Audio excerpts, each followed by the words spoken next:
再来看日本政府对8月20日开始，甲福岛迄电厂有传的核废水排入海里哦。咱国原林会今仔伫行政院会进行报告，指出讲会继续来掌握排放源头的资讯，强化海气甲海产辐射的监测，嘛来建立海洋扩散评估的模式，嘛来建立一个资讯公开的平台，这4项的配套措施，要来确保咱国人的健康甲安全。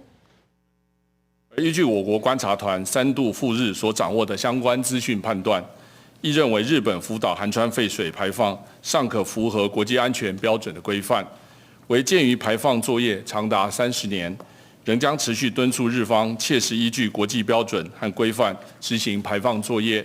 并对排放的异常和意外状况妥善做好应变作业规划，以确保安全。 政府已超前部署，经由跨部会合作，秉持科学专业监测的评估，参照国际标准严格监测，为国人安全与健康把关。